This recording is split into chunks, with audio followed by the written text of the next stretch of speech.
Okay, we are up to Mishlei 13:8, and uh fair warning, not warning, but a lot of the Mefarshim connect our pasuk this week to the one last week. So the one last week was Yesh mis Asher ve'ein kol mis Roshesh v'hon Rav, and we had like a billion translations.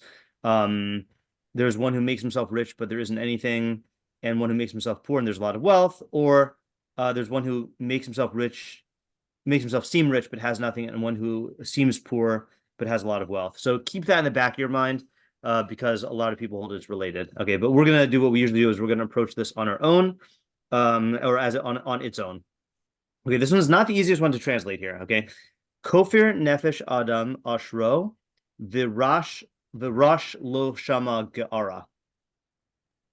Anyone want to take a stab at that? You definitely have to change around the order of the words here. You're not going to get it if you just translate them in order.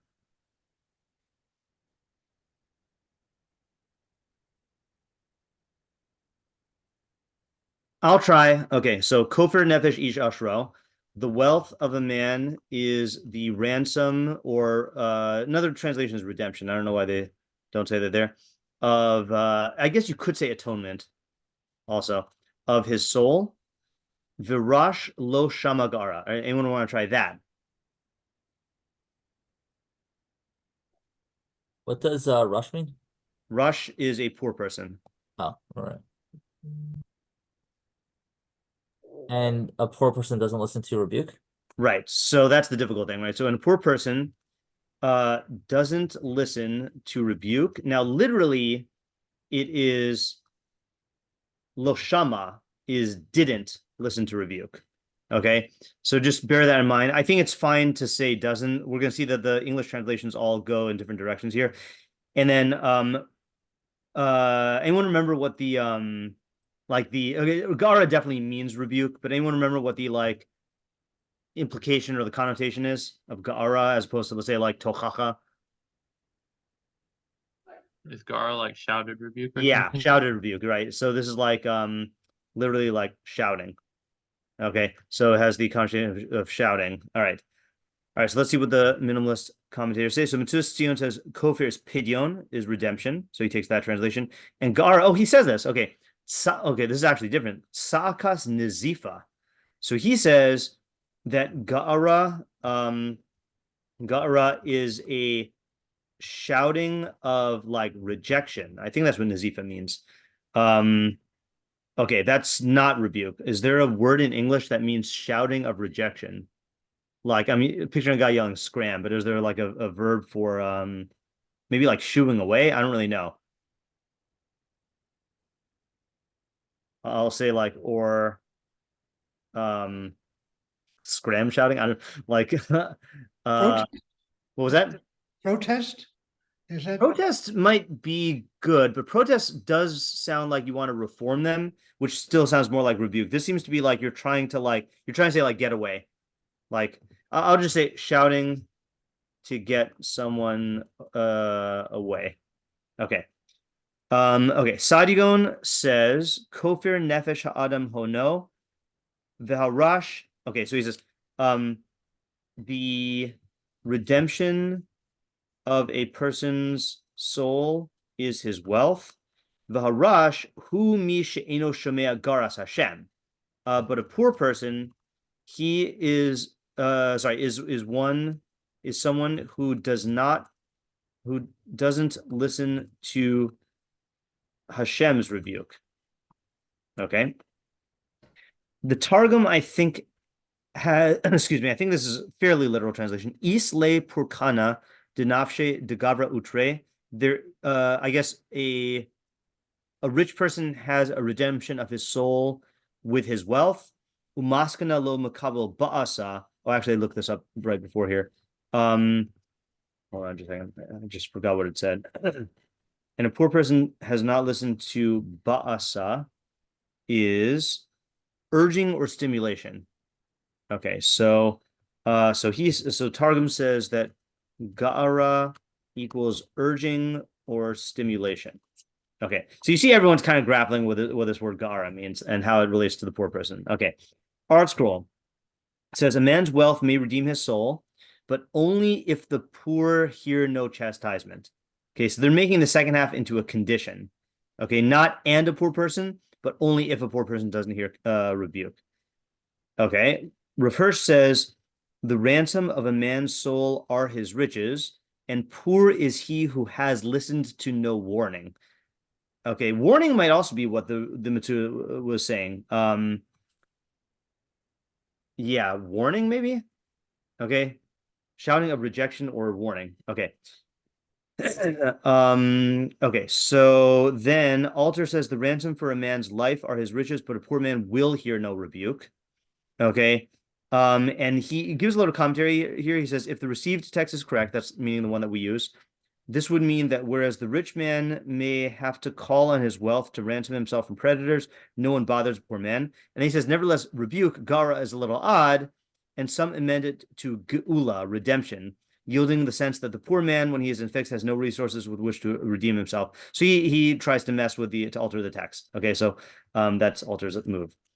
Okay, so what I'm going to do, since we have so many translations here, let me see how I want to like just put this on the paper here. So the wealth of a man is the ransom, redemption, atonement of his soul, and a poor person doesn't or didn't listen to rebuke or shouting or let's say or warning, or urging. Okay, those I think are the main translations here. Okay, so what I'm going to do is I'm just going to copy and paste this into the chat so you can see it there. And then I'm also going to copy and paste these thingies here.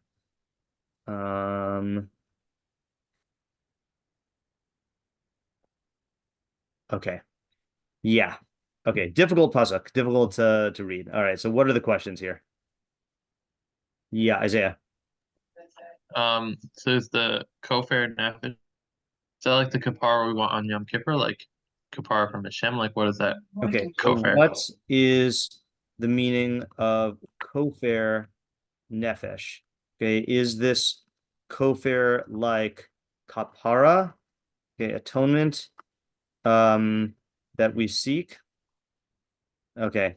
Yeah, because I believe in Chumash, let's just check really quickly.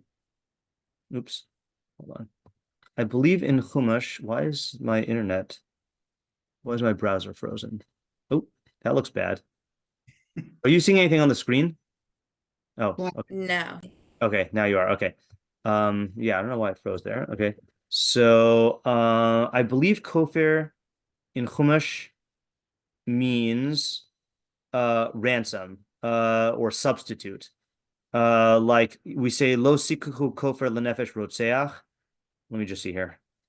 Okay, so in the Chumash we have okay, that's a different kind of kofar. In kofar yushas alav, yeah, if you place a ransom on him, v'nafsnu ish kofar nafsho ladashem bifkodosam. Okay, that's more of an atonement, maybe. Don't take a kofar, a substitute for the life of a murderer. So that's a prohibition of like if someone is liable for the death penalty, or sorry, if someone murders someone else, you can't just pay off the court and then say that you can get off for free. You also can't take a ransom or a substitute for someone to who's going to a city of refuge. So in the Chumash, it seems like it's exclusively used for like something that is a substitute or like a substitute payment, maybe. Yeah, I'm gonna say substitute also. Hold on. Ransom, substitute. Okay. Yeah. Okay. So the question is, what do we mean by kofar? Okay. Yeah. Ayala. What are the opposites in this pasuk? It Okay. seems very random. Yeah. Okay. So, what is the relationship between the two halves of the pasuk? Okay, are they opposites? And by the way, I always love it when the Mefarshim acknowledge that they're it's clear for anyone who learns Mishlei that they go in opposites. But sometimes I used to think to myself, am I just projecting a rule that Mishlei should be opposites? Then I looked at the Meiri. I'm not going to show you the Meiri's interpretation, but he starts off. Hiskashrus rosh zeh pasuk im sofo kasha. The connection between the first half of the pasuk and the second half is difficult. Now that's not saying it has to be opposites, but like it is good to be bothered by that. Okay, my dad is next. when they're talking about the wealth of a man, they're not distinguishing between honestly obtained wealth and dishonestly obtained wealth. I don't know if that matters in Okay, this. right. So does it matter how the person obtained this wealth? Okay, the pasuk doesn't differentiate. Yeah. Okay. Alex? Is it literal wealth or is it something that's more figurative? Yeah. Okay, so is this wealth okay, actually I'm gonna put this question above here. Is this wealth and poverty literal or figurative? Now, here's the thing. Obviously, you know my approach is that we take Mishlei as literally as possible unless we're forced to take it non-literally. And even though there is there's going to be a metaphorical reading, but what about this pasuk makes it seem like even the shot is not literal? Like, what would you say makes it sound like from the get-go we should take this non-literally? Anyone? Nefesh. Okay, nefesh is one, right? That it's talking about something that is an atonement for your soul. Okay, so that would indicate that maybe this is not literal wealth. Okay, what else is and this might lead to another question, but like what else is difficult? What difficulty might prompt you to take this non-literally? Isn't a person's wealth their money? Isn't a person's wealth their money? Is that what you're Meaning saying? it's calling something figuratively his wealth. I'm not sure if I understand. Or the question I'm trying to answer is usually we would take this literally. So why would we not take it literally here? Maybe because the second half is about like Shama Gara. Okay, so I think the second half is really the thing that prompts us to take the wealth and poverty not literally, because first of all, the second half is not even talking about it's talking about listening to rebuke, so that doesn't seem to have anything to do with this. But I think furthermore, if you say that a poor person, let's say like Rav Hirsch's translation, poor is he who has not listened to warning. Okay, or a poor person is someone who doesn't listen to Hashem's rebuke. Really? Like, you're gonna say that if someone is poor, then that means they didn't listen to Hashem's rebuke? Seems very difficult to take that literally. So if you say that we're talking about poor in some other way, that might be a way out. Okay, so that's why I think Alex's question is better than our usual preference for literal interpretations. Yeah, Ayala? So maybe this is what we were just asking, or maybe it wouldn't be a question based off what we said, but why doesn't the poor person listen to Gara? Okay, so let's first of all, because there's all these linguistic ambiguities, let's just say, what is it saying about the poor person and not listening to rebuke, right? So let's say, I'll keep it Gara. Okay, so is it saying that that not listening to rebuke is a characteristic of poor people? Okay, and if so, that seems difficult. Sorry, I said it's saying. Is it saying? Okay. Is it saying that not listening to rebuke defines you as poor? And if so, that also seems difficult. Okay. Is it saying something else? Yeah. Okay, Alex. So, like, how exactly do you find like rebuke itself here? Like, I understand in the definition of like Hashem's rebuke, okay, that you understand what steps you need to do that. But if it's like kind of rebuke, one, how do you listen to it? And two, like, what if it's rebuke from someone bad? Like, right. What's okay. Is good. So let's ask the question: what is the nature of this Ga'ara, this rebuke? Okay, and then who is giving it? What would it mean to listen or not listen to it? Yeah. Like, for actually, you know what? Maybe let's actually make that into a separate question. What would it mean to listen or not listen to the rebuke? Okay. Does this mean like is this describing someone who avoids listening to rebuke, or is it talking about someone who doesn't heed the rebuke? Right, so because in Hebrew the word shama can mean either to hear / listen, or it can mean to understand, or it can mean to obey. So yeah, Rivki. I'm not sure if this was like asked or, if it's included in a different question, but where I guess would La Ga'ara be in the first half? And like, is it in the first half or is it Okay. not? Yeah, that's a good question also. I will include that in question 2, which is where like what about the Ga'ara in the first half? Yeah, right. Like, does it imply that the rich person does listen to rebuke? Right? Does it imply that a rich person does listen to rebuke to Gara? Okay, and then similarly, what about the kofar and nefesh in the second half? Yeah, like that one's easier because you could just say that the rich person, if the person's wealth is his kofar nefesh, then the poor person doesn't have that kofar nefesh. But then again, it's difficult because we bring in rebuke. Yeah, Ayala? I don't think we asked yet how a person's wealth is kofar nefesh Right, we for did not. him. Okay, so how is a person's wealth a kofar nefesh for him? Okay, like I would think that you can't buy redemption for your soul. Okay, and again, like if you take soul, actually, I guess that's another question we have to ask is what is the meaning of nefesh? Oop, I just did a new document. Okay, hold on. What's the meaning of nefesh in this context, right? So we usually have 2 meanings, right? So soul or life.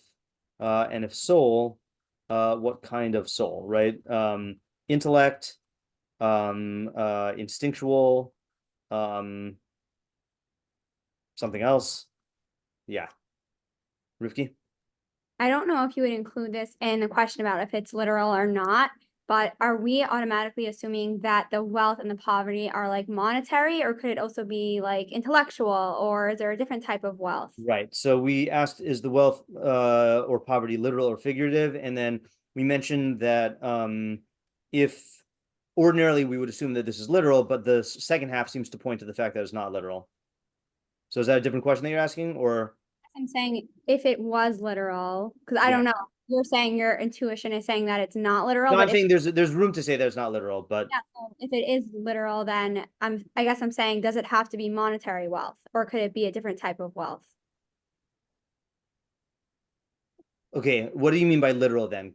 Because to me, literal means monetary wealth. It could be when you say wealth, you could say he has a wealth of knowledge, he has a wealth of resources. Right. So isn't that figurative then? Oh, I guess so. I was thinking more of like an esoteric meaning, not necessarily. Yeah, no. I think that the question was just like, well, wealthy in knowledge, wealthy in something else. Yeah. Okay. So I do think we also have to ask our question here. Yeah, Ayala? I can't see if this question was asked at the bottom, but what is the situation specifically in the first half that his soul would need to be ransomed? Okay, right. So what is the situation here? Okay, right. What is the situation? What is the situation in the first half such that his soul would need to be ransomed?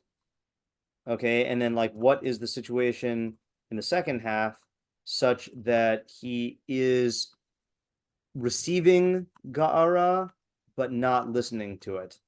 And then what do the two, like how are the two situations addressed by one pasuk, which is kind of the same question as what Alice was asking of like what's the relation between the two? Yeah, David. Is this speaking in absolutes, or is this just something that can frequently happen? Okay, right. I'm gonna actually put that in part of the first question.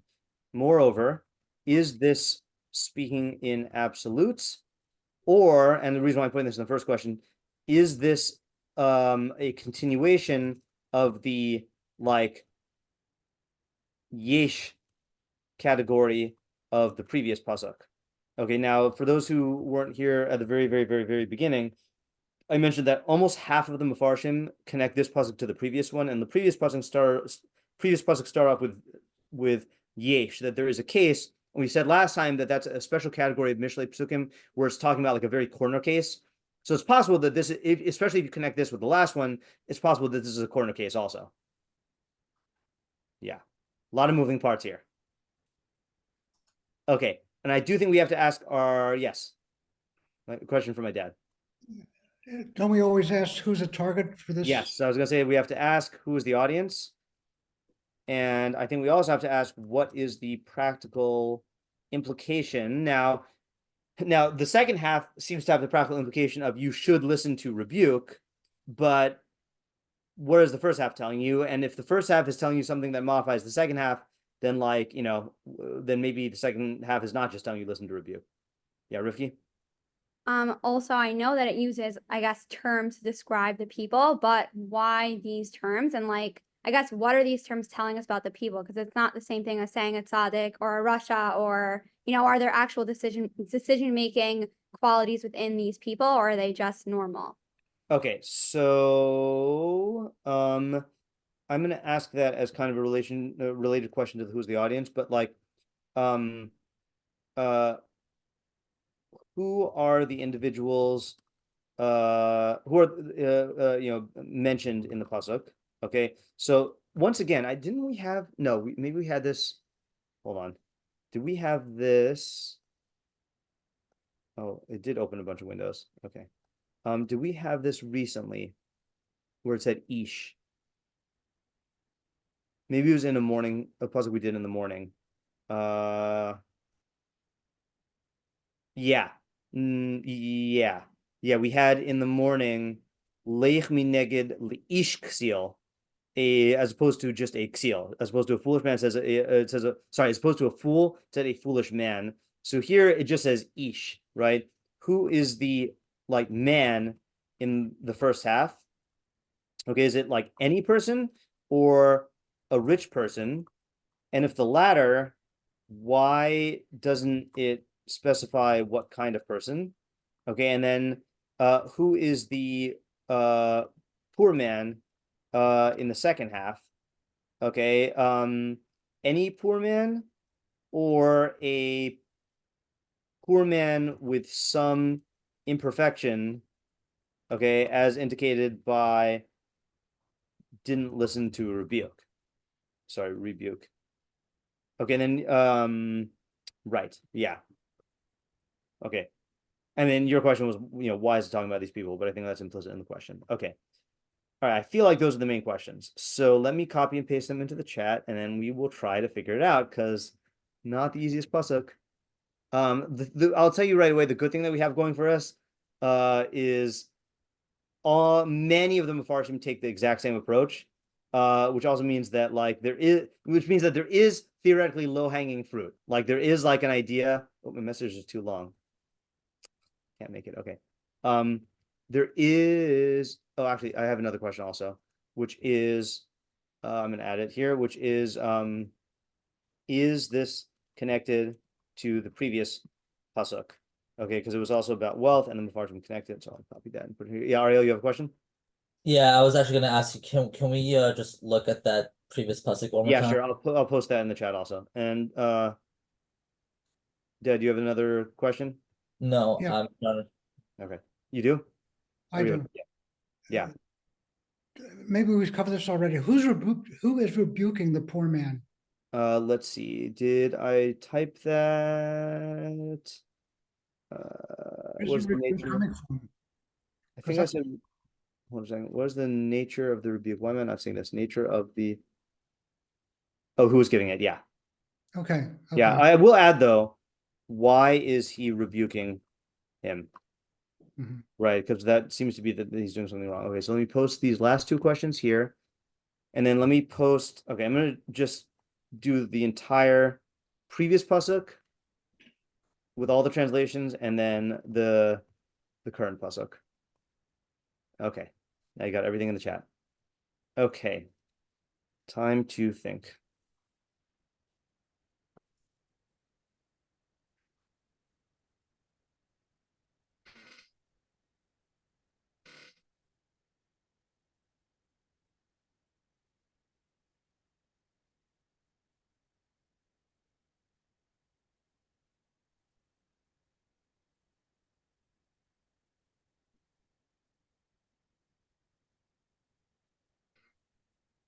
There's also I just this is kind of included in the questions already, but like it sounds really bad to say that a person's wealth can ransom their soul. You know, it sounds like you're just buying your way out of like punishment or something. You know, so that is a little problematic. So I'm going to add that question, which is the notion of like wealthy people buying the redemption of their soul sounds sketchy. Okay, so regardless of how we interpret this, why express it that way?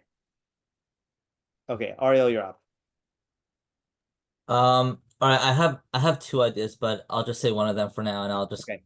I'll go to the end of the line. I don't know, whatever. But I want to start with Rav Sadi going actually, because I think it's easy to explain him. I want to say that I'm going to start with the second half of the pasuk, but the poor person is someone who doesn't listen to Hashem's.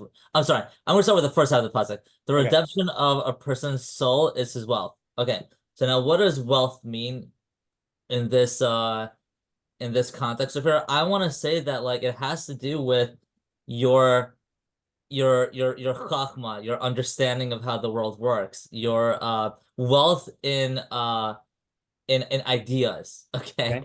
And I want to say that the soul is his own it's himself, like it's his own body or and meaning that wealth that individual has, that's a great thing, because that will be that wealth is going to redeem him from his downfalls if he has any negative, I don't know, thoughts or desires or whatever. He'll know how to think about it. That's like his saving grace almost, Okay, so redemption equals using your knowledge to get yourself out of like hazardous situations. Okay. Yeah. Now, the second half of the pasuk, but a poor person is someone who doesn't listen to Hashem's rebuke. I want to say that, like, okay, fine, you have to ask yourself why you're poor. It's because you're not meaning. I mean, okay, what does it mean that it's because you're not willing to go and find these these insights about the world or whatever. And in this case, it's like Torah. Like Torah is God's rebuke, and it's like a system of how to live life, and you're not taking it. And poor just means you're always in a state of destitute, and it's almost like it's like shouting in front of you, like, look, like this is your situation, there's a way out, you're not willing to listen to it, and just look at the other people who are, and like it's like a mindset type of situation, which led me to my second idea. But before we get to second idea, whatever. You started to say this, and this does not, if you are saying this, then I got a problem. You started to say, if you're poor, then it's because you didn't listen to rebuke. Are you taking poor literally, or are you also saying poor, it means poor in ideas? Poor in ideas. Okay, good. All right. Poor in ideas. I just meant you're in a state of destitute with your ideas. Okay, hold on a second. So poor equals lacking in ideas. Okay. And just tell me one more time how first of all, how are you reading? So a poor person is someone who didn't listen to Hashem's rebuke. So just tell me how you're understanding the second half again. Like, why is it put the focus on rebuke as opposed to, let's say, like, because like that's the remedy in general, right? The first half is saying all knowledge is real. The real value in life is not how much money you have; it's your knowledge, and your knowledge will get you out of sort of bad situations. It'll redeem your soul. But then the second half, it's focusing in on not listening to rebuke. Yeah, because it's ultimately like you have, the question is like, what's stopping him from getting those insights?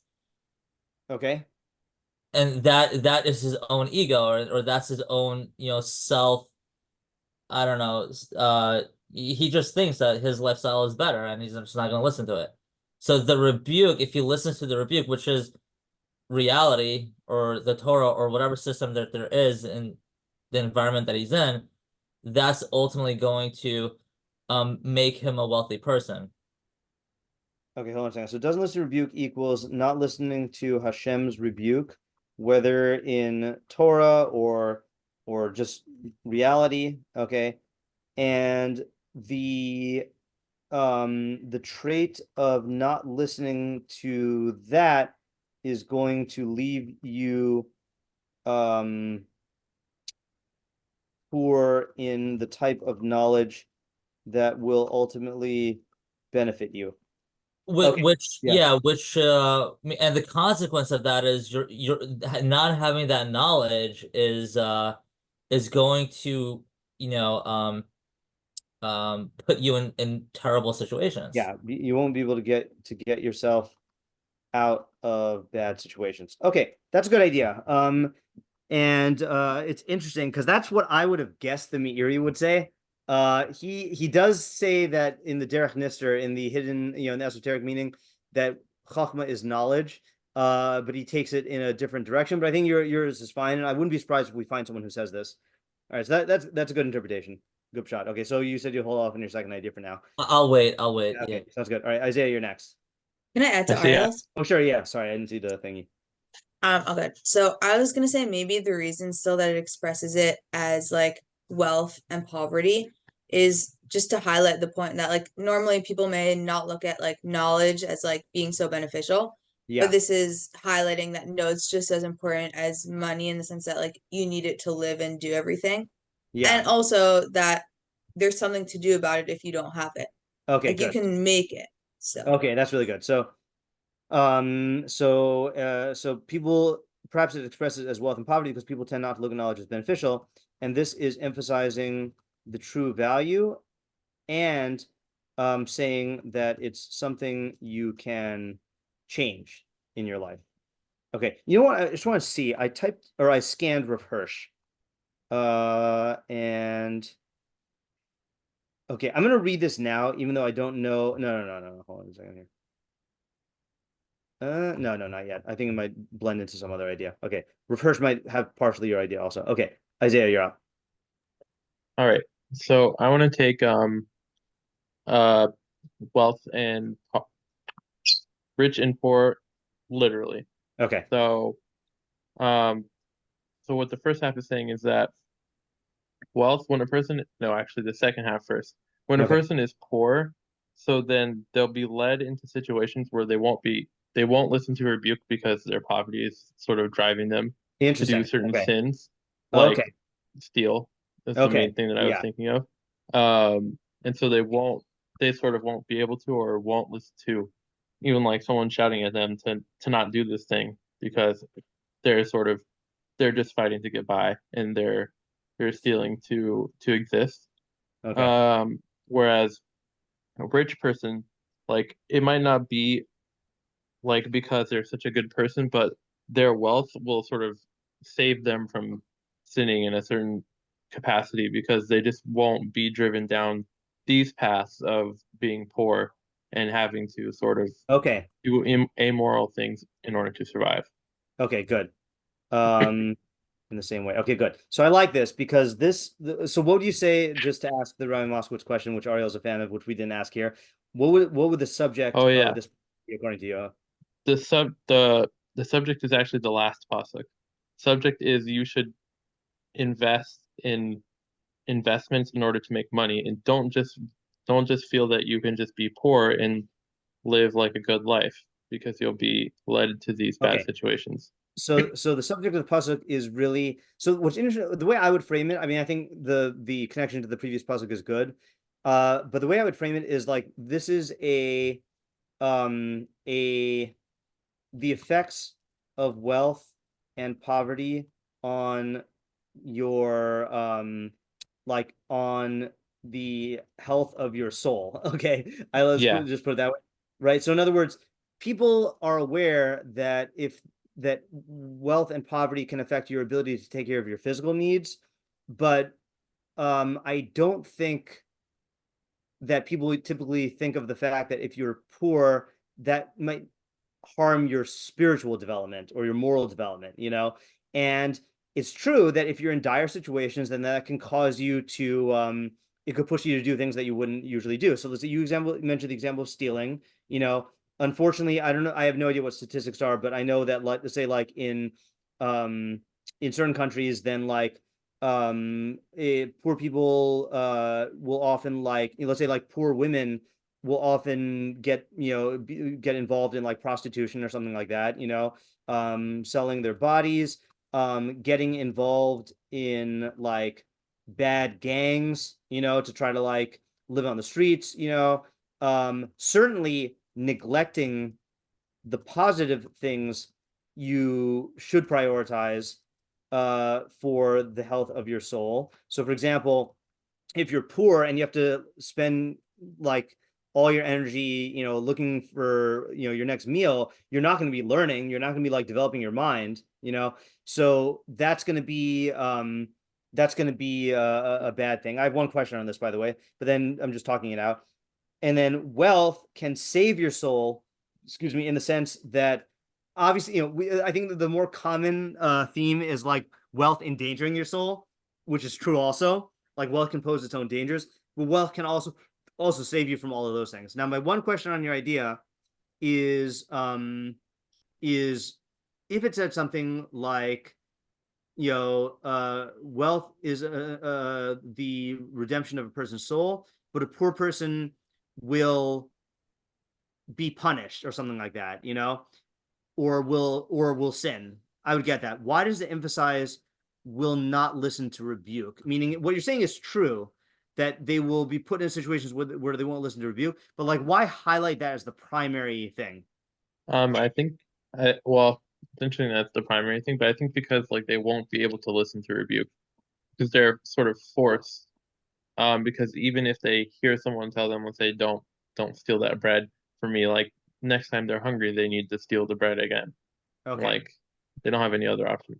Okay, I definitely hear that. Something is bothering me about this. So I'll say it though. Even if they hear the rebuke, their dire situation will make them ignore it. Yeah. Anyone have any other answer for that question? Can I try? Yeah. I mean, I don't know if this is more of like a general answer, but maybe you could say that like, I mean, look, like the poor person, presently, like if he's poor, he's just not listening to rebuke. Meaning, if he would be listening to rebuke, he would be, out of that situation. So I'm not really sure. I guess that maybe I have a question actually. Like, if when the poor person doesn't listen to rebuke, does that mean like he dafka he actively doesn't listen to rebuke, or it's just almost like situational, meaning I'm learning the pasuk to mean that like he does, meaning like because he's not wealthy, he's not listening to rebuke. I mean, the way Isaiah is understanding it is that he's going to be, because he's focusing on his basic needs and they're hard to come by, then he'll do whatever it takes to get them, and he won't listen to rebuke if people are rebuking him for not doing certain immoral things. If the poor man sees himself as a victim, he's not going to listen to rebuke. If he sees himself as Well, that's responsible another thing also. for poverty, Right. then he Okay, would. You go ahead. Then he would listen to the rebuke. Okay, that's another good thing, is that regardless of whether it is true or not, a poor person will be more tempted to see themselves as a victim of their circumstances, and the victim mentality doesn't lend itself to heeding rebuke, because the person doesn't see themselves as responsible or as having agency, so like I think there's lots of things about the psychological state of the poor person where it's just like, I'm not the type of person who rebuke is really like even talking to, something like that. Yeah. Okay, that's I good. have another thought to your question. Yeah. Yeah. This could also be talking to someone who right now thinks that they could be fine being poor, and like knowing themselves now, yeah, they will listen to rebuke, but once they get into that state of poverty, I think to what Isaiah was saying, they might not be able to at that point listen to it. So just because someone now would listen to rebuke and they're saying maybe, you know what, I would be fine being poor and I don't need money, then like I know you talk about this in different situations of like other making like getting a job, things like that. It's reminding me also of I think Pirkei Avot bet maybe bet Gimel of like Yafet Talmud Torah in Derech Eretz. Yeah. And if you don't do that, they're going to forget your Torah. And like, well, how could that happen? Well, if you're say like having to do things that are contradicting what you've learned, then you're going to forcefully forget it. Similarly, here you're going to then forcefully not listen to rebuke because you simply can't. Okay, I thought you were going to quote a different Pirkei Avos, which I'll quote in a second. But the first part of what you're saying is, so you're saying the audience of this pasuk is someone who views themselves as someone who usually does listen to rebuke and tells himself, I can be poor, and it won't affect this quality that I have. Okay, but in reality, the circumstances can affect this. I thought you were going to quote the Pirkei Avos that says, let me just quote it here so I make sure that I'm getting it right. I think it's in chapter 2.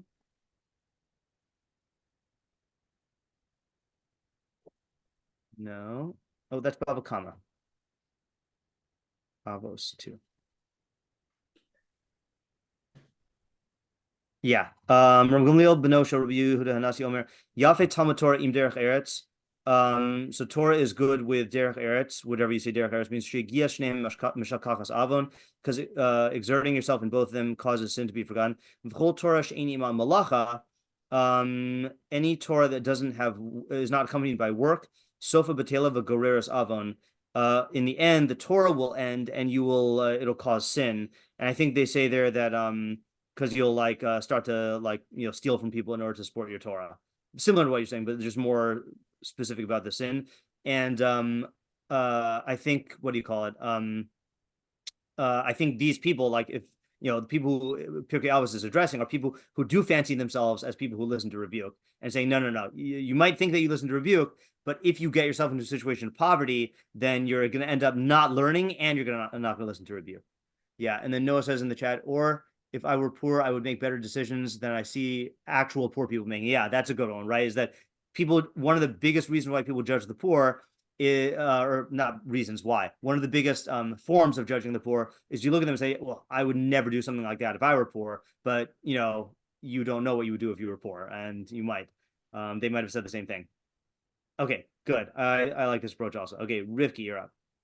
Okay, so I was thinking about this. I guess like also one of my premises was Ayala's like whole idea about just like what wealth is. Yeah. So I was not taking it literally. So I was thinking about this in terms of midos. Just because I feel like the words that it uses, like kofer. I mean, I think I came like right as we were starting to talk about it, so I missed like a little bit like the connotation of the word. Yeah. But what I would like to say is that basically wealth is just really talking about midos, and then poor is also talking about midos and just character development. And I feel like it just really goes well with like Gara.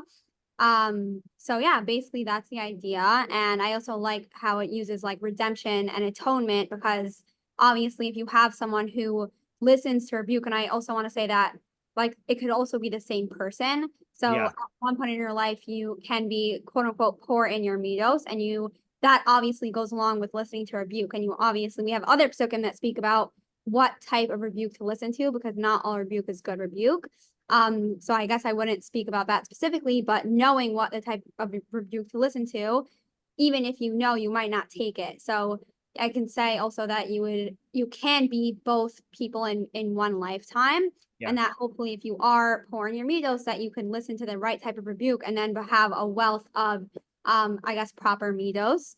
And that is the redemption, because instead of living a life of just negative characteristics, and that will affect yourself and the people around you in your community, then you'll be living a life of not only helping yourself, but also helping others through your own midos. Okay, that's really good. That definitely I think that's the cleanest answer for why it would refer to I think the clue in the pasuk is like we're saying that, you read the first half and you're like, okay, literal wealth, and you're like, and a poor person didn't listen to rebuke, and they're like, well, what kind of poverty would come about from not listening to rebuke? It must be poverty in the thing that rebuke gets you, which is like good midos, and then that's when you have the pasuk. So I think that's this is what I was talking about when I said when Alex said, is this literal or figurative? That ordinarily we would take it literally, but I think that second half propels you into a figurative reading, and I think this is a good figurative reading. Also, I like it because if you ask the question, why would he frame it in terms of wealth and poverty, you could say, well, the real wealth is good midos. And when we say midos here, it doesn't have to just be like Torah midos. I mean, let's say like in actual money making, there are good midos for like people who, in terms of money management and money making, and you should listen to Rebuke in order to get that. Yeah, okay, that's good. I like that. Okay. Anyone want to add to that? Yeah, that was my idea. Oh, that was just a second. Okay, good. Yeah. You have anything to add or any different way to say it? Well, yeah, it was more of like, I think it was more of like to me, like I understood more of like a spin-off idea to Rav Sadigon, to the idea that given Rav Sadigon, Yeah. almost a mindset type of, Right. idea. Yeah, it fits into your other idea, but I think as an explanation of the pasuk, this one sticks more to the words, or comes from the words more cleanly because of that second half. Like I think we could all say, like, the idea again, I'm not like I'm not obviously not saying this is a bad idea, but like we could always say, true wealth is ideas, but here it's like the assertion of a poor person is someone who didn't listen to rebuke. Like that's not true of ideas necessarily, but it is true of like personal perfection that you get from rebuke. So I think like it stems from the pshat really well. Yeah, well done, Rifki. Yeah, good. Okay, next is my dad. So you may have just answered this, but my concern is saying that wealth is not literal wealth, but it's ideas or it's mitos. Why did the pasuk say what it means? I mean, if it said wealth, Right. Wealthy man, Yeah. you have to give an explanation of why we're changing from wealth to ideas or knowledge. Right.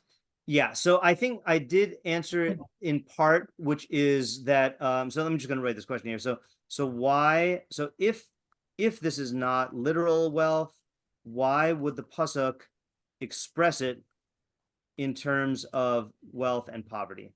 Okay, so one answer we gave is it's trying to reframe what we consider to be real wealth and poverty. So for example, like true wealth is ideas or mitos, etc. Okay. Another reason though, and I think this is just more methodologically like the common reason is in order to convey different layers of meaning and reading. So Shlomo, at the very least, Mishlei is written with 2 levels of learning it, and this is the pasuk. I always forget where this is.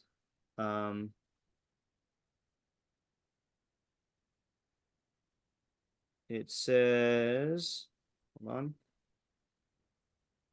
on. Mishlei 25:11. Tapuche zahav b'maskios kasef davar davur al ofanav. Like golden apples encased in silver lattice work, so is a statement that is spoken like properly. Okay, it's hard to translate that last part. So it seems like this is a fairly unanimous idea. Shlomo wrote Mishlei with a golden level of meaning and a silver level, and the silver level is like lattice work that it covers the gold, but you can see glimmers of gold through it. And the idea is that there is a surface level meaning that has value, just like silver has value, but then the internal meaning has more value, and that's gold. And he writes it in a way where like, there are like clues and like glimmers and glimpses of the inner meaning that if you scrutinize the pasuk, then you'll get to that. So we usually learn it on the silver level, and then we sometimes learn it on the gold level, which is what the Meiri calls the derech nister, the hidden meaning. And we learn it that the silver level on the outside is about how to maximize pleasure and minimize pain in decision making. And the gold level is about how to perfect your soul. So the reason why he would write in two ways is to be able to like encompass both meanings. And it's like, English proverbs are like a one-trick pony, like an apple a day keeps the doctor away means one thing, or like two wrongs don't make a right means one thing. But and then you've got other styles of proverbs like, Zen koans, like things that are stated in like riddle type ways where like the process of engaging your mind with it like leads to enlightenment. Mishlei proverbs are like, written in code where there's like multiple layers and like you have to like work out the puzzle in that way. Yeah. Good explanation. Thank you. Okay, good. Yeah, good to review. Okay, Ayala. So this is just maybe it's an idea, maybe add on to Isaiah's or like an answer to the question of why it's focusing on listening to rebuke. Yeah. And maybe I guess like when someone's rebuked, it puts them on the defense and like attacks their ego and makes them like defensive, and someone who's poor, who's like in survival mode kind of won't be able to take that. But someone who's wealthy, and I think it could either mean like physical money wealth or also like, I don't know, wealth and health and like, I don't know, just overall like well-being. Yeah. And they'll be able to listen to rebuke. Okay, so you're saying that this might be why I use the word gara, like yelling at? I wasn't saying that, but I like okay. that. That works. Okay, I think that's a good way to lead into the idea. Perhaps use the word gara to emphasize that if you're in a state of vulnerability, and I like I said, and survival mode, then you'll take rebuke as a personal attack. Okay, whereas if you have a certain, what did you say for the first half? I'm not sure if I'm projecting onto what you said. Say it again. That if you're like, I don't know, I guess doing well and see yourself in a positive way, kind of, then you'll be able to listen to rebuke and change yourself and grow. Okay, so which buoys your self-esteem, okay, in a healthy way, then you'll have a basis from which to grow when you hear the rebuke. I mean, and you could even say like, i.e., you'll hear it as an opportunity for redemption. Okay, if we're going with the idea that like the wealth that we're talking about is the wealth that comes from rebuke. Yeah. Okay, that's really good. Yeah, that actually fits into several ideas. So I'm going to just space it out. I think that fits really well into, I think it actually fits into Rivki's idea the best. But I'm going to go ahead and just put it in the middle. Yeah, Rivki? Yeah, on Ayala's idea, I like really like that idea. And I don't know where like I or people that I know fit into this pasuk because it's a really like good basic idea, like no matter which approach you're taking. But I guess on Ayala's, like specifically, how are you? I feel like when you're in that mode, even if you are a person that is wealthy in ideas or mitos or whatever it is, I feel like it's very, very, very hard to not be in that, how do you, I guess what I'm asking is in the moment, how do you not respond in a way that would like make you a quote unquote poor person in whatever sense? Yeah, that's a good question. What I would say, and again, it's easy for me to say because I'm not in that situation of dire poverty, but like, I think that I think this is where the rest of Mishlei comes in handy, which is that the more you give in to bad decisions, that itself is going to be a liability, like if you are poor and you're tempted to steal, right? And someone says, oh, you shouldn't steal. And you think to yourself, well, I'm desperate. See, that's treating not stealing as just an issue of like morality. But Mishlei talks about consequences. So if you think to yourself, well, I'm desperate. Well, desperation doesn't change consequences. And if you're in a consequence-based understanding of rebuke, you'll realize like I should still not steal because there are Mishlei consequences to that, and if I expose myself to those consequences, I can make my situation even worse, and I'm not saying obviously it's very hard if you're in the situation and you're experiencing the emotions, but I think like Mishlei is ideally suited. Like, morality that's like a religious morality is much easier to shed if you feel like you're justified. But if you realize that like that the consequences are not, gravity doesn't change, based on whether you like you know, are in a dire situation or not, you know. So neither do the other laws of nature, you know. So I think that could like help, you know, even though it's still a difficult situation. Yeah. Okay, good. Let's do. Can I say? Yeah, Debbie, go ahead. Yeah. There's something else to, I think, like another application of what Ayala was saying. Yeah. Then also, as the rebuker, to not put someone in a situation where they feel like they are in the poverty here. So to not like stick someone, like make their, like put their back against the wall as you're rebuking them, and they have to then stand up for themselves.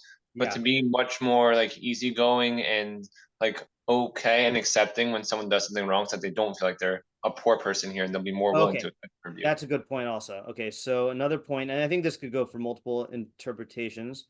So so as someone who gives rebuke, actually, yeah, I'll put this under Ayala's because it does relate directly to that, even though it could be applied elsewhere. You should be aware that poor people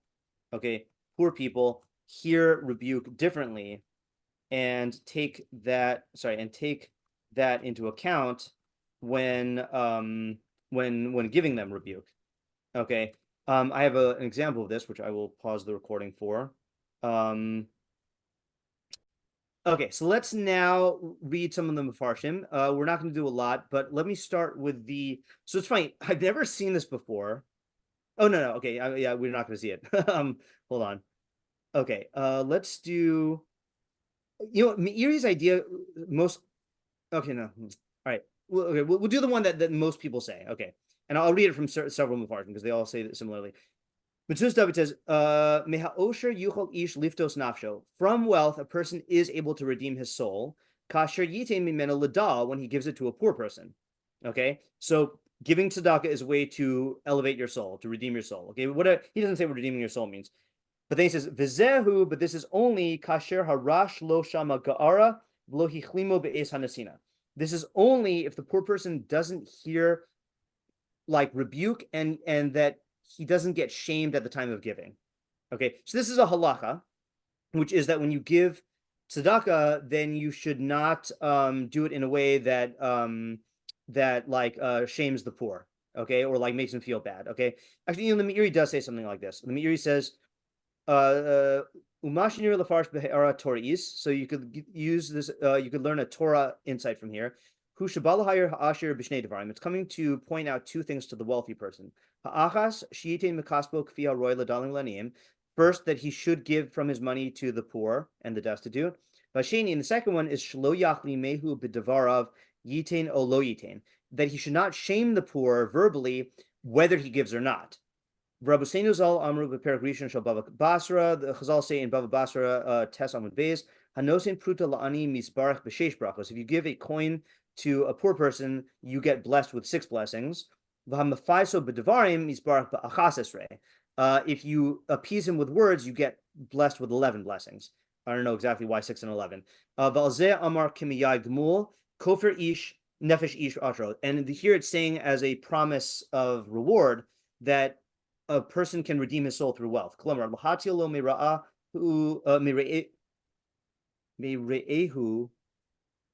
I assume this might be mira'aso or whatever. Besachar mashi shenaslan. You can save yourself from a bad state by giving to a poor. Ubilvad, as long as kishosa rash lo shama ga'ara, as long as that poor person does not hear rebuke. V'hakavana lahazhir shlo lahachlimo mitok dvarav. You should be careful to not shame him through your words. So it's not using rebuke of like, I don't think it's limited to like pointing out, you know, sins that they did. Okay, I think it just means a general thing of like, you know, shouting at the poor person. Okay. So I think that idea is fairly self-explanatory. So the audience of that is just the rich person, and it's telling him you can redeem yourself, but only if you don't shout at the poor person. And it is an interesting fusion of ideas, because it's saying, on the one hand, it's extolling the virtues of tzedakah, but it's warning you that if you give tzedakah in a way that like humiliates the other person or doesn't like acknowledge their humanity, then you're kind of negating the entire purpose of it. So like tzedakah has this tremendous power to like to save you, or to like backfire and like you're just losing money and you're just doing a bad thing. Okay, let me read the Rav Hirsch, because I only scanned this, I didn't read it. but it looks something like some of what you were saying, but also some of what I just read. Okay. What is it that makes a man rich? Certainly not hoarded wealth, but rather that which is being spent on purposes pleasing in God's sight. How many people believe themselves to be rich and in fact own nothing of value? Others again may think themselves poor and possess valuable, imperishable fortunes. God put man on this earth and spread the world at his feet. Now, what is man's kofar nefesh, atonement for his soul, ransom for his existence, if not the conversion of the world's transitory goods into spiritual, ethical, timeless treasures? Having been created in his image, man should implant on the earth values of truth, morality, justice, and love, and cultivate them with everything in his power and means. What is it that justifies his existence? How can even the act of self-preservation become a fulfillment of duty towards God? Certainly not by the accumulation of material possessions, but by the right and proper use of the means and abilities that he finds at his disposal. The part of his property which he gives to others sanctifies even that part which he keeps and uses for himself, provided he keeps and uses it to be able to apply his energies even more properly and beneficially. This is what kofar nefesh ish ashro means. The justification to live in time and eternity, soul, is gained by dispensing charity. A man's real wealth, accordingly, is the money he has used for the benefit of his soul. Whatever you accumulate will be forfeited. Whatever you use in accordance with the commandments will remain your property forever. And who is really propertyless? The man who may have money but is unable to interpret the warnings which reach him through God's instructions or through the fate which God sends him in order to teach him how to use his wealth in compliance with the commandments. Although outwardly he may be the owner of the wealth, he remains inwardly poor. Our proverb warns us his wealth will grow wings, and once this has happened, he has missed his opportunity to earn those possessions which will never fly away. He's quoting a Koheles pasuk there. Yeah. So it's kind of like a fusion of like several ideas. It's the idea about reframing what true wealth is, and it's like using your wealth for tzedakah and affecting your soul. But it's also warning you about listening to God's rebuke in telling you how to use your wealth. So that I think is a nice little idea there. Let's do one more, and then I'm going to do a little experiment. Okay. Let's do the Meiri's Derech Nister. This is also about Chachma. So this is an interesting thing. I mentioned this is like what Ariel said, but this is more targeted. Ariel was saying ideas in general. He says a specific thing. Kara hina ha-chachma osher. It called wisdom wealth.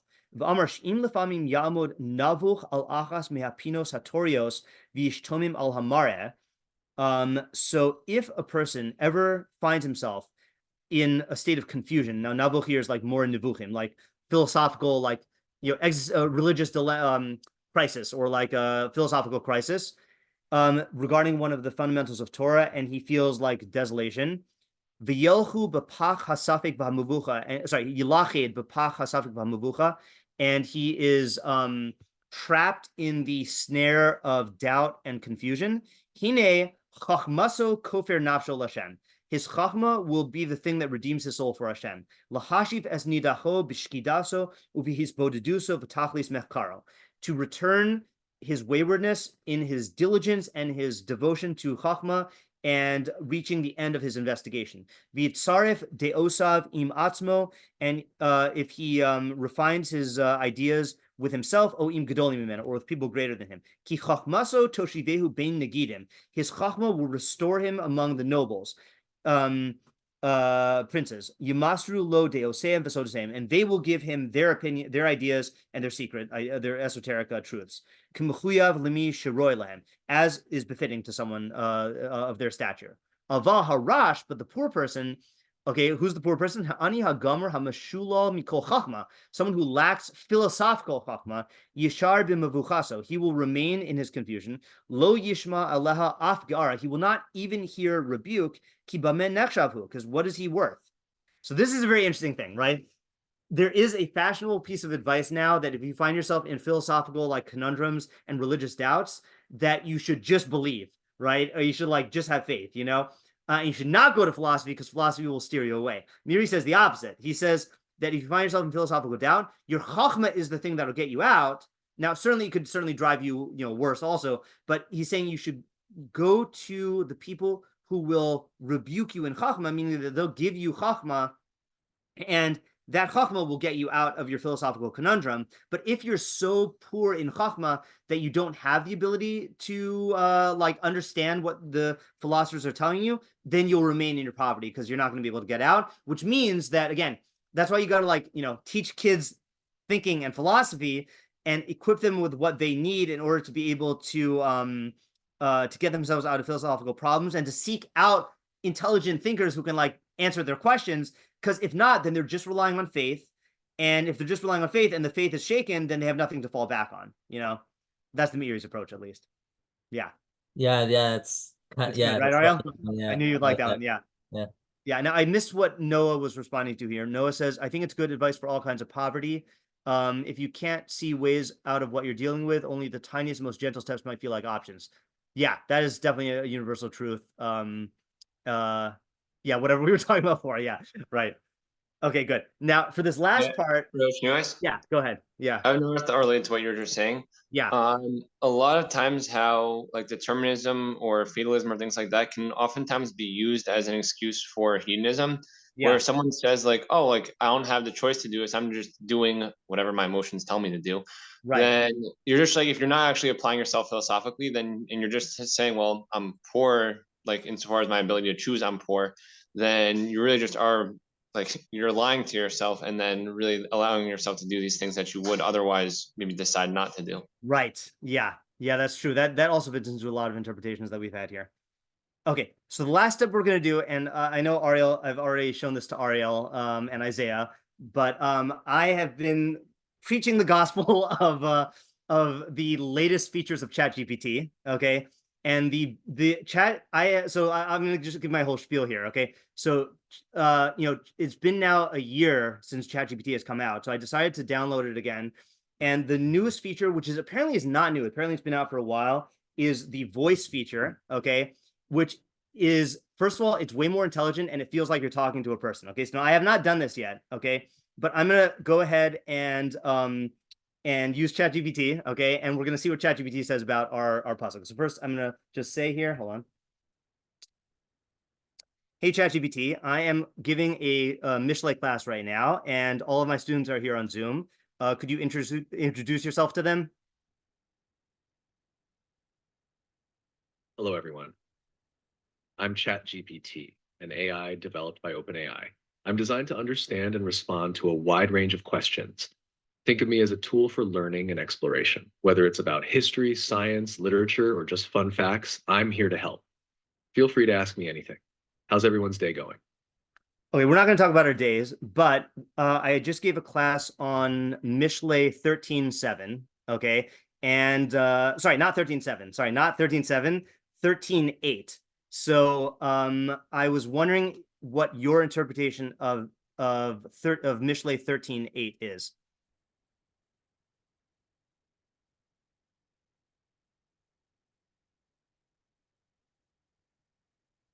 Mishlei, or Proverbs 13:8 in the Tanakh, discusses the value and impact of wealth. The verse typically reads something like, a person's wealth is his strong city. The poverty of the poor is their ruin. This verse highlights the protective nature of wealth, acting like a fortress for those who have it. However, it also reflects on the vulnerability of the poor, implying that their lack of wealth can lead to their downfall. It's a profound statement on the social and personal implications of wealth and poverty. How did you and your class interpret this verse? Okay, so first of all, I don't know if you're using a bad translation or if you got the wrong verse. The verse that we're talking about here is Mishlei 13.8, Proverbs 13.8, Kofer nefesh ish ashro v'rash lo shama ga'ara, and we translated it as the wealth of a man is the ransom of his soul, but a poor person doesn't listen to rebuke. So first of all, is that the same verse that you were talking about, or were you misquoting?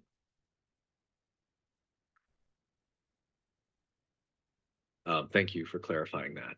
You're right. And the verse you quoted, Mishlei 13, verse 8, is indeed different from the one I initially referenced. The verse Kofer nefesh ish ashro v'rash lo shama gara translates to, the wealth of a man is the ransom of his soul, but a poor person doesn't listen to rebuke. This verse can be interpreted in several ways. One perspective is that wealth can protect a rich person in difficult situations, much like a ransom saves a life. For a poor person who doesn't face the same risks or challenges associated with wealth, there's a different set of concerns, possibly implying that they are less likely to be swayed or corrupted by wealth. In a broader sense, this proverb might be commenting on the human condition in relation to wealth and poverty. It's a deep and thought-provoking verse open to various interpretations. What insights did you and your class gather from this verse? Wait, I just have one question on your interpretation first, which is you said that a poor person is going to be less swayed by the temptations of wealth or something like that.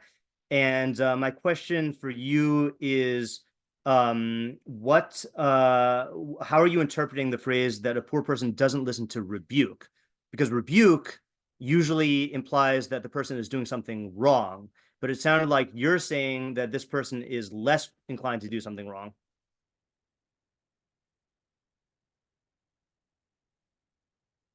You raise an important point.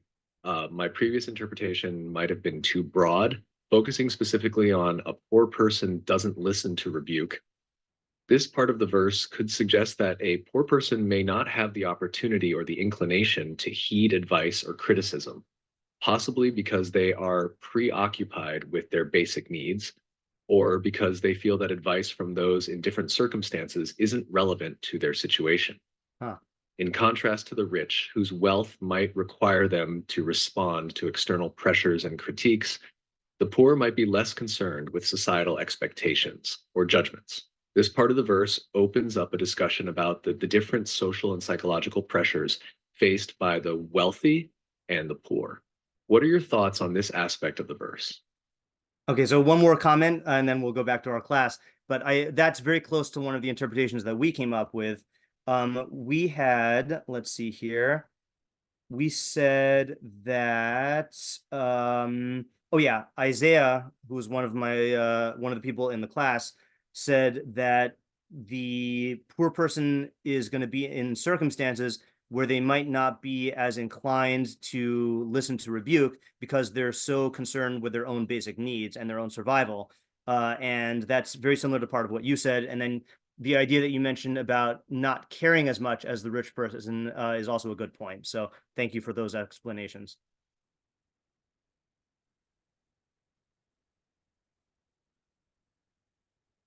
Isaiah's interpretation is insightful, focusing on the real-life challenges faced by those in poverty. The idea that survival and basic needs can overshadow the capacity or willingness to accept criticism or guidance is a valuable perspective. It's great to hear how deeply you and your class are delving into these verses and their meanings. Exploring the different layers of these proverbs can lead to a rich understanding of human behavior and societal dynamics. It sounds like you have a thoughtful and engaged group. I'm glad I could contribute to your discussion. Enjoy the rest of your class. Thanks. Okay, so that's the new ChatGPT, and as you can see, it's definitely far from perfect, but what I really like about it, which I feel like the first iterations of ChatGPT didn't do, is this is far more self-correcting, and you see how it if we didn't know any better, we would have just accepted it. Like if a high school student used this to try to cheat and it gave it that first answer, then they just wouldn't know. But I corrected it and it got the right thing, and then it gave a good interpretation, or gave a partially good interpretation, and then I called it out on it, and then it gave an actual good interpretation. So it's getting more intelligent, whatever that means. Okay, I have a question. Yeah. What if you were to upload this document, I'm assuming it would process it and probably come up with another, I'm just curious what. Yeah, so what would hold on just happen? 1 second. I can actually try an experiment here. Okay. We're the shiur's done, by the way. So so I figured. this is all just playing here. So if you have to go, you have to go. I think I can actually do this. Hold on. I'm gonna go to ChatGPT.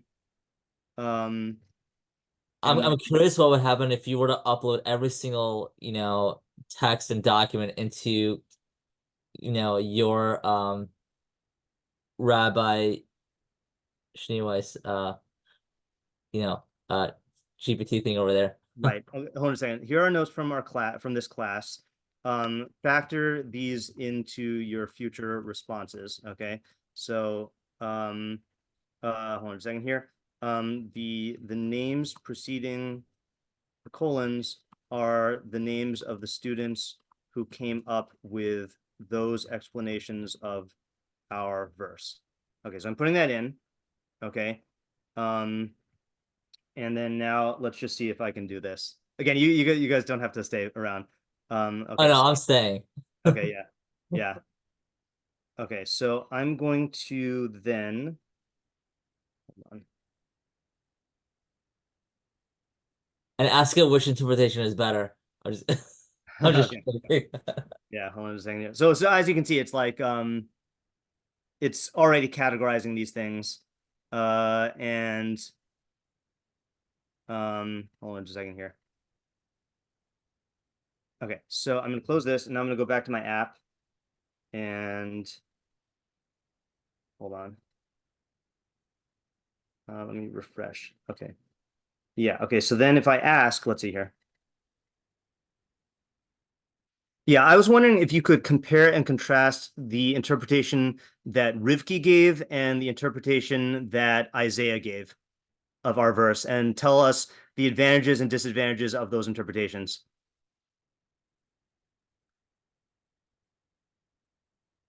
Certainly. Let's compare and contrast the interpretations given by Rivki and Isaiah on Mishlei 13:8. The wealth of a man is the ransom of his soul, but a poor person doesn't listen to rebuke. Rivki's interpretation, whatever it might be, likely offers a unique perspective on the verse. Since I don't have the details of Rivki's interpretation, I can't comment. Okay, so I think what happened, hold on. Yeah. However, generally speaking, each interpretation. Yeah, I think what happened is I thought that it would sync from the computer to the phone, but I guess it didn't sync that much. I mean, but to answer your question, Ariel, it definitely would be able to do that kind of thing if you upload it. And on ChatGPT 4, which is what I'm currently subscribed to, then you can upload files, and so you could upload entire things. And that's why I have like in the Rabbi Schneeweiss bot, I uploaded like all of my summaries, and I'm trying to make I want to make a thing that it'll know how to like give an interpretation the way that I interpret a pasuk based on like lots and lots of examples. One day you'll never have to teach again. I wouldn't go that far. Yeah. Okay, that's it for tonight. An interesting conclusion. Let me summarize the ideas that we had though. Okay. Actually, what I'll do to match with the end of this, I'm curious to see what the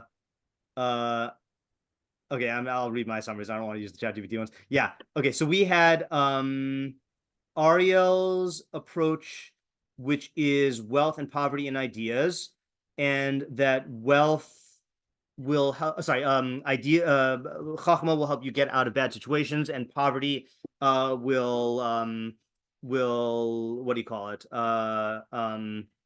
Will expose you to or keep you into bad situations.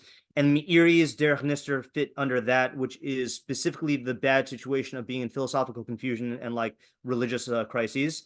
And Ayala mentioned that if that's the interpretation, then it is reframing true wealth and poverty as knowledge. Okay, then we had Isaiah's, which is about the effect of your financial state on the health of your soul. And so if you're poor, you might get yourself into situations where you're going to ignore rebuke. And you could say it's rebuke from people or rebuke from Hashem. Because you're in survival mode, or like ChatGPT said, because you're not as concerned with what people think. And social expectations are a big part of what governs a person's morality. And then my dad said also that the victim mentality of the poor person might contribute to their, not caring about moral, duties and stuff. And then David said that that this is a practical warning that you might tell yourself that if I became poor, it's not going to affect who I am as a person, but it really can because of this phenomenon. Okay, then Ayala made a point that applies across many interpretations, which is about the state of survival mode, where you're going to take rebuke as more of a personal attack, as opposed to if you have a certain amount of wealth and you have that self-esteem to be able to like handle it. And David applied that to when you're rebuking other people, keep that in mind. Rivki said this is talking about midos, and you should that's the real wealth, and that's alluded to in the second half of the pasuk, and you should become wealthy by listening to more rebuke, and you can become wealthier and more poor at different points. And and then we had the Metzudas David and Meiri, who both said that this is a warning to the rich person that on the one hand, tzedakah has tremendous potential that it can save your soul, but that's only if you are not shaming or embarrassing the poor person when you give it. Yeah. Okay. That is that for tonight. Okay. Thank you. Yep. Thank All right. Thanks. Thank you. Have a good night. Next week should be on as normal as far as I'm concerned. All right. Have a good rest of the week. Bye. You too.